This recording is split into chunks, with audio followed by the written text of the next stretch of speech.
Bismillahirrahmanirrahim. Assalamu alaikum. This is Amna Gul from the Department of Journalism and Mass Communication. We're back with the course Introduction to Communication, bearing the code GMC 101. It's a 26th lecture today, and the topic is message. Well, message in communication holds the key in determining what a piece of communication is all about. A slight change at the end from where a message is originating may lead to a yawning difference in understanding it at the end of the receiver. Human message is entirely different from a mechanical message, which makes it a very tricky, sometimes complex, but even embarrassing proposition. For example, if you blow a horn of a motor car, it would sound the same, even if you try it 100 times. The telephone bell or your cell phone bell would ring in the same way, in the same fashion, the sound and the level of the volume, wherever you have adjusted it. Then, for example, you listen to a recorded music and you would hear the same music no matter how many times you bother the machine to play it. But human communication, it's quite different. You can't repeat a message exactly the way you have done it before. And it is because of a range of variables that occur in composing the message. As I've said a while ago, a slight change in message in any manner, it may lead to change in its meaning at the receiving end. When we examine this property of message, especially in the field of mass communication, the outcome suggests that the sender of a message needs to draw extraordinary measures to avoid any misunderstanding on part of the receivers, who may be in millions in some given cases. That is why the lines or the scripts in mass communication is not changed frequently, and highly trained people are employed to dispatch messages in the quest to achieve the goal of communicating the same meanings to whatever extent it is possible. So today we'll study nature and characteristics of message and the measures to be taken to avoid problems in communication, especially when a message is meant for cross cultures or religions, continents, nationalities, castes, etc. So we'll be discussing things from a different angle. First of all, I'll start off with the division. Messages are generally divided into two categories, which are verbal messages and non-verbal messages. I'll start off with the verbal ones first. A message composed in words, be those spoken or written, it falls in this category of verbal messages. We all read whatever we all read in, for example, books, newspapers, magazines, as well as whatever we listen to from other fellow beings in terms of face-to-face communication or on radio or TV or telephone. These are all very clear examples of verbal communication or verbal messages. I would like to share an example of verbal message here.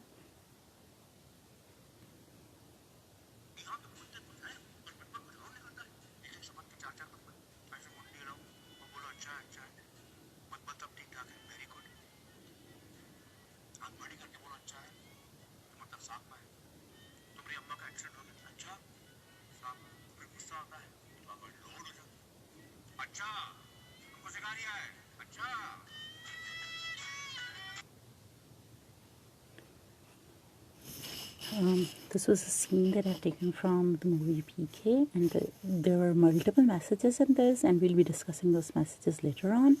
Since we were talking about verbal messages, so I just wanted you to listen to it, that how he is actually narrating the whole thing, and we'll go into examples of this discussion as we move on with this discussion. So let's continue with verbal message. There are issues in verbal messages. For example, the first one is linguistic barrier.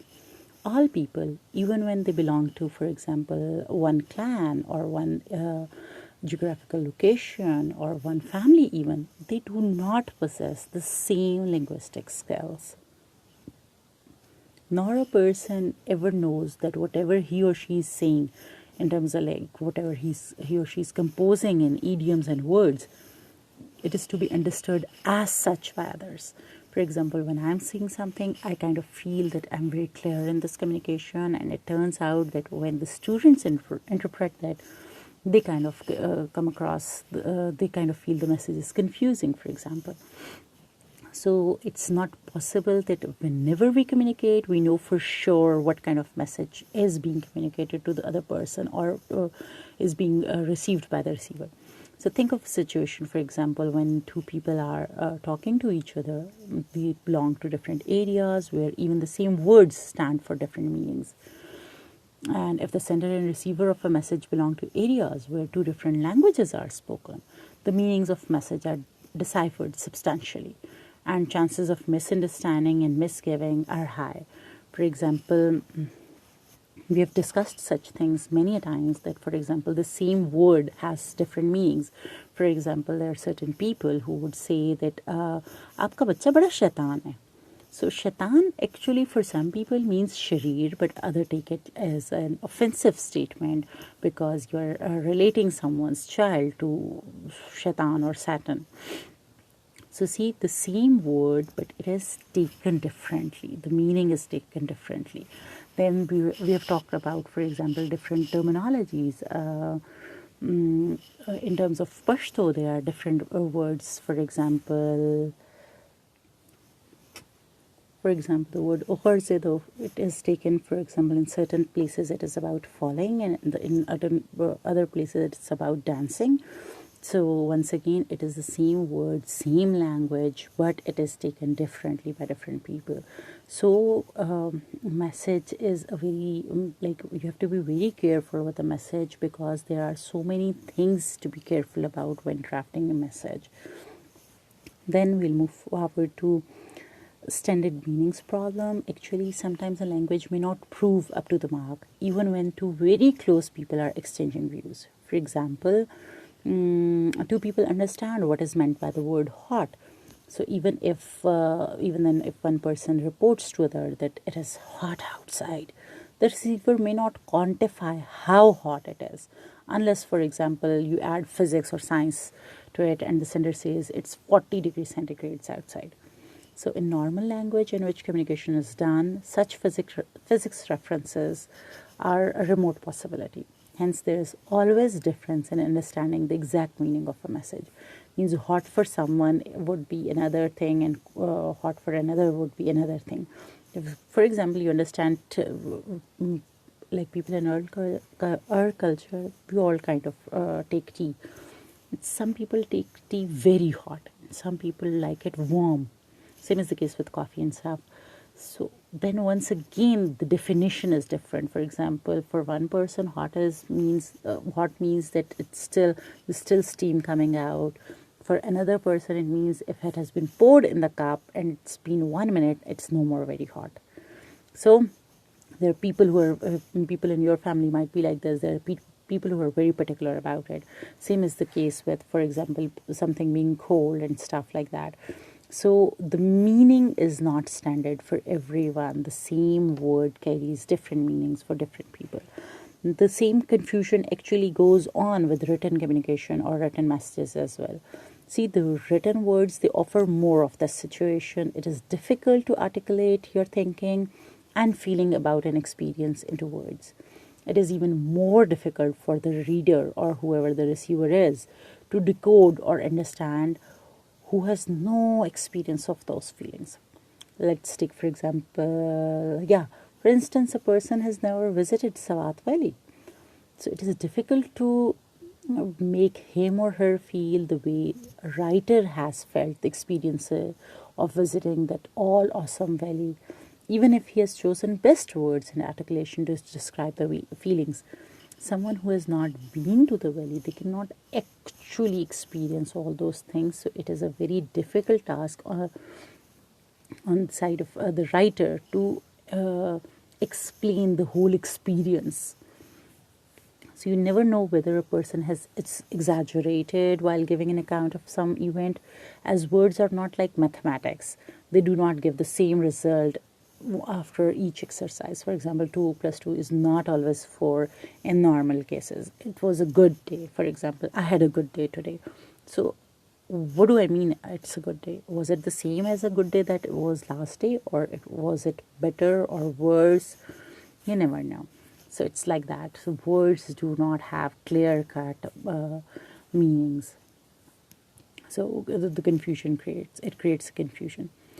So, for example, this actually written message confusion, this actually makes the task of historians extremely difficult, because they have to write for people who were people centuries after, and when they write about, there have been a sea of cultural changes that would have taken place, which changes the meanings of the same words used by authors of the history book.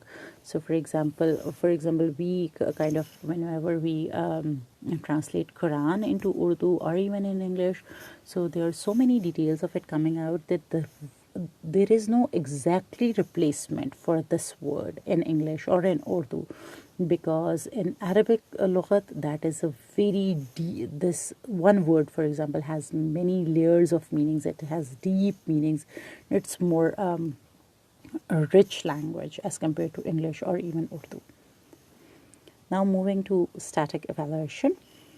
Well, words themselves, they do not carry the same meanings through time and space even. A word which gives a specific meaning 100 years ago may not give the same meaning today. And there can be scores of reasons for that. Similarly, meanings of the same words are changed at some distance. A verbal message which once stood for certain meanings may not always stand for the same meanings, because static meaning evaluation does not hold in any language. So actually words tend to change their meanings over time. So this is once again another issue with that. Now we'll move towards non-verbal communication or non-verbal messages. Many messages we come across in our daily life are non-verbal. That is, these are not in words but in gestures, symbols, signs, etc. So here is what we see is part of communication which is called as non-verbal message. We'll start off with gestures. Well, we usually adopt some patent gestures to communicate certain feelings. Victory sign is a clear example of sending a message of a win. A baby brings certain gestures on his or her face to communicate to his mother or others about the pain or pleasure that the baby is feeling. Similarly, a wink of an eye, it may send a message across for multiple meanings. So as we send down a message, even in words, we tend to attach some non-verbal actions to give more meaning to the message. If we have to say, for example, we say, sit down. So, oh, sit down, please, for example. So we also extend our hand as to support the verbal communication. So there is non-verbal message. It can be separate non-verbal messages, and these can be complementary non-verbal messages as well. Then signs and symbols. At times, the non-verbal communication, the message proves more to be understood beyond the bounds of culture and creed. A Red Cross sign has assumed a global understanding for medical care. Blaring of siren by an ambulance sends the same meaning to all. Traffic signals are globally understood the same way. For example, the stop sign, it's clearly understood that it is meant for you to stop. So this is once again an example of nonverbal communication. But nonverbal communication offers cultural conflict. Some cultures, they differ in communicating the same meanings of common symbols. For instance, presenting a white rose in Japan may stand for meanings different if it is the same as done in, for example, Pakistan or the subcontinent. So, seeing into the eyes, for example, it may stand as a sign of truthfulness of a child, but at the same time it may be deemed as an offense because it's a disregard for the elders to look them up in their eye. See, messages are a very tricky business because there is so much to it that we have to be very careful. Coming to voice accentuation, not only at most interpersonal and group communications, but also at the levels of mass communication, the commonmost thing in a message is the voice accentuation. Speakers at a mass rally or even on radio and television tend to change their voice level and stress words to give some particular meaning to their utterances. You also do it when you talk to a baby and discipline your voice level with the same set of words. When talking to an older person like father or teacher, for instance. So, for example, when you are talking to an elderly person, you talk differently. Like you play with your voice. You stress things differently when you're saying the same thing, for example, to an adult or to a teacher. It's different, and when you're saying communicating the same message to a child or to a baby, then the things get a little bit more different. Since we have had a long discussion of verbal and nonverbal communication, so I'm not going into it much. However, I'll just recall all this with you. Let's watch a video to recall what all we have already studied.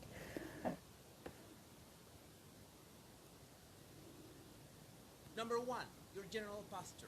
No matter if you're standing or seated, your body posture is the first clue to reveal your current mood. That's one of the quickest ways to assess someone's feelings in just a couple seconds, thanks to their global body language. One example is alpha and beta postures. One of them projects confidence and the other insecurity. You can even feel more confident by just assuming an alpha posture. The easiest way to tell the difference is the way the shoulders are broad and relaxed in one or tense and contract in the other. Number two, facial expressions of emotions. We're naturally drawn to see faces, and that's why it's the most important area when we want to express emotions without words. Most of the time we pick those signals by intuition, but with a little practice you can spot them consciously. One example is when someone presses their lips. You know that they have an emotional reaction. Our faces can show 7 basic emotions, but it's more important if you can spot these more subtle changes. I recommend that you get used to pay attention to faces during the conversation. Number 3, illustrator gestures to emphasize words. When someone uses their hands to make their point clearer, those are called illustrator gestures. They're very important because they help the other person understand and remember your words and connect deeper with them. For example, if you're saying that something is big or tall, or try to emphasize the point that your hands move in unison. Every time your hands support what you're saying, you're using illustrator gestures. They are very easy to detect because people almost never try to hide them. Number 4, voice tone and volume.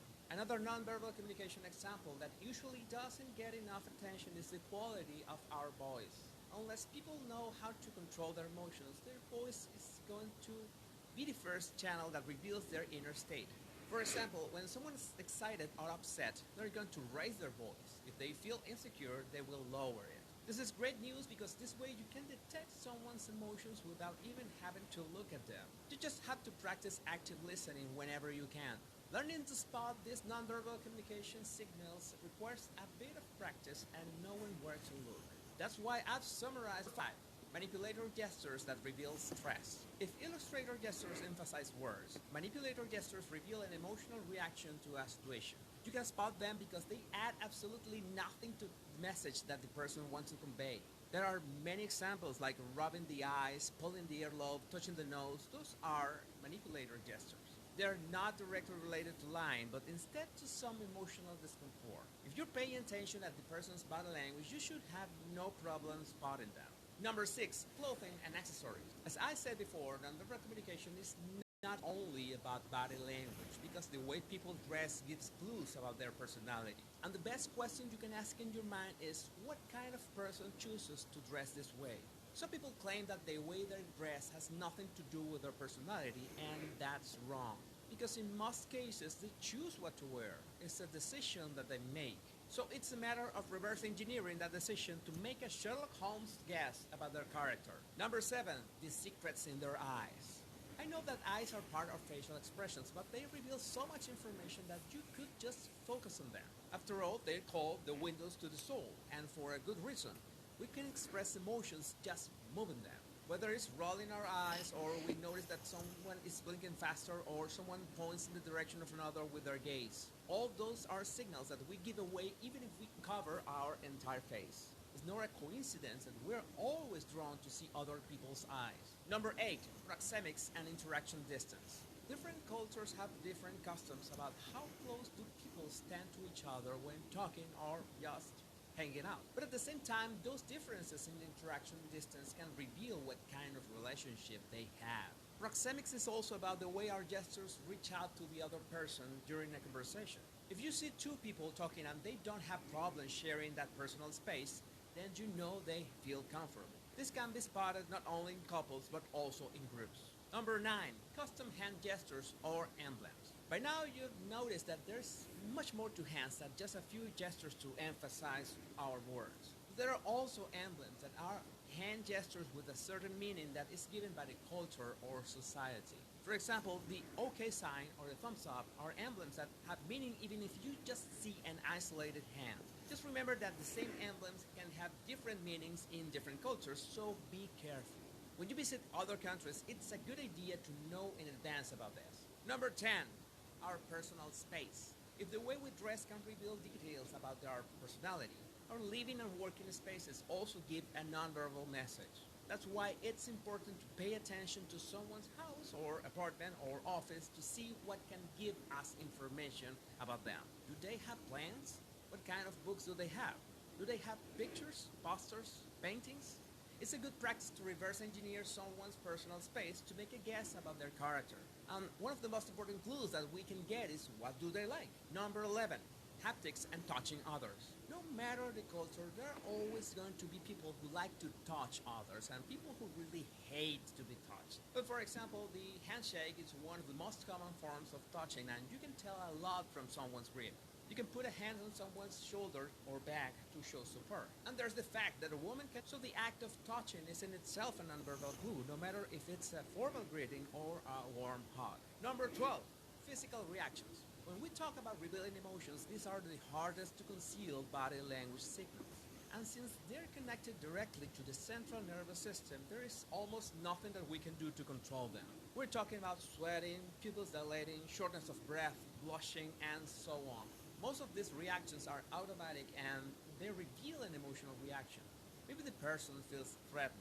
The only way to control them would be to control your own emotions in advance. The main takeaway about all these nonverbal communication examples is that none of them is more important than the others. What's more, you should always consider the context of the interaction to get a full understanding. Since we've already had a detailed discussion about nonverbals, so there's no need to go into further details. However, for any message, now you need to know that it carries so much of detail, and those people who are observant, especially about the nonverbal messages, they gain a lot of insight through a particular message. That is why one message is taken differently by different people, because their past experiences, their understanding of that body language or of those nonverbals is different. Having said that, we move towards the understanding that actually message is a very sensitive thing. Rather, message is the most sensitive area in communication. You send a message and all the confusion, conflict, and misgivings are born thereafter.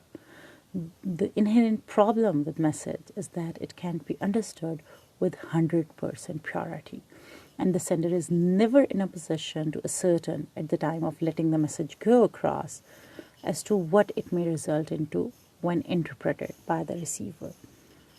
No other type of communication suffers this intrinsic property of a message more than mass communication.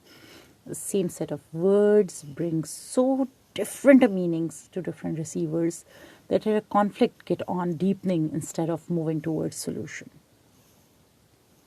For example, let's say, Pakistan says it wants a peaceful solution of Kashmir. But exactly the same set of words is said by India as well. The United Nations, in a number of resolutions on Kashmir, has used the same words. the US, and all other Western powers, and even the people of the valley, of the Kashmir Valley, they say the same. Now the question arises, then why? Why Kashmir is bleeding? The answer is very simple, because for every people, meanings in the same set of words are different. Understanding of Pakistan or Pakistanis for a peaceful solution of Kashmir is a different thing as compared to Indian understanding of a peaceful solution of Kashmir.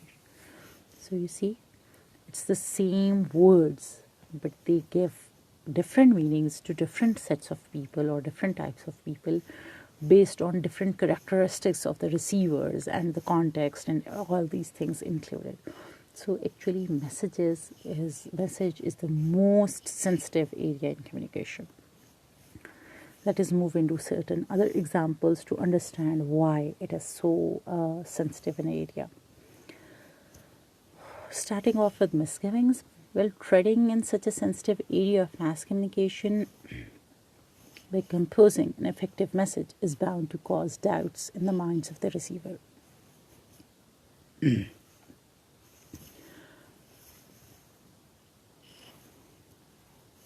A message at the mass communication level is never understood from the face value of the words.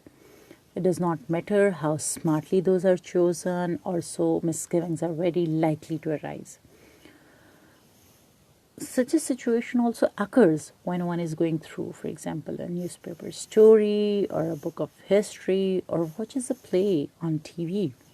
The contents of a TV play may carry lines which may infuriate some and cause laughter for others. I wanted to share a video of there's a movie named as Waqt, and there is a servant who kind of asks so many questions. So the same situation is a case of frustration for the one dealing with that servant, while it's a case of cause of laughter for all of us watching that scene. Similarly, a cartoon in a newspaper, which is a blend of verbal and non-verbal communication. It may bring smiles on the face of, for example, political workers of one party, while it may outrage other people belonging to another party. So you see, the same message, it can cause different kinds of emotions for different kinds of people because it is taken and interpreted differently by different people. Then, conflicts. The most difficult situation in composing a message, especially for mass communication, arises when the subject matter is already caught in a conflict. For example, as we have just discussed in the Kashmir example, even the softest and most carefully picked words by one party in the conflict may not appease to the people living on the other side of the conflict. At times, for example, in the given context, an observation in its most objective form causes a conflict. For example, a Pakistani bowler is not performing well, so an observation on his performance by an Indian commentator would generate a heated debate among their Pakistani counterparts, or vice versa. So things may be different if the same observation is passed by a Pakistani commentator. Obviously, it would be different because then there is not that divide is actually not there. But there can be another thing for another divide or another conflict issue. So the world of mass communication abounds in surfacing conflicts across political, economic, and social lines in almost all societies. So it's not just true for Pakistan, it's kind of common universally. Then negative messages. Well, in case of propaganda, a deliberate effort is seen on the part of the sender to distort facts and outlook of a situation to further aggravate meanings, understandings on a given subject, and reap the benefit or the resultant by damaging the enemy. The composing of message as branded in terms of propaganda is centuries old and widely used in wars and severe political discords. At times, the sender attempts to use a message at mass communication scale to garner commercial benefits. This approach has led to setting up of an entirely different industry in mass communication, which is known as the advertising industry. And we'll be discussing these in upcoming lectures as how a message is molded in a manner to fetch commercial gain. It again starts a controversy whether a message with commercial value tells the truth or discards it. But it is not that conflict in a natural result of a message, though messages are generally understood. There are obviously certain ways to overcome such a situation. Since the gravity of misunderstood messages in communication is enormous, experts continue to work on lines to diffuse the negativity in this part of communication. So you can use standard language. So one foremost practice all over the world is to use a maximum possible extent of a standard language. There is nothing like a standard language, but in practice, one believes that use of polite and decent words commands are more acceptable than harsh or intimidating words, especially on matters of disputes. Best examples of this phenomenon is witnessed when foreign officers of different countries issue representative statements on behalf of their respective governments, especially on issues of disagreements. Though the meanings still differ for different end users of these statements, they generally remain safe to avoid escalation of a problem. In case of severe conflicts, issuing a brief and calculated statement offers another solution to avoid the controversies to get to a point of no return. Fewer words are bound to cause fewer infringements, and a situation is saved from spilling over and generating more confusion or tension. This is true even in your interpersonal communication levels as well, but we're just generally discussing mass comm examples, otherwise it's true for all setups. Ethics, well, the world is multicultural. This composition of the world is most embarrassing for students of mass communication, for it is next to impossible to address all the people into different cultures which give one meaning to the words said. For example, screening a TV play written and produced is one part of the world, the culture. It may hurt viewers of another part of the world where cultural values are different. But within one society, the same problem may not exist with the same intensity, even though it may exist. It is advisable to take care of ethics while composing a message, which may be writing a script for a play or even writing news. Religious and social values are very dear to people. A message would do a great deal of justice if it abides by these values. That's all for today. Thank you.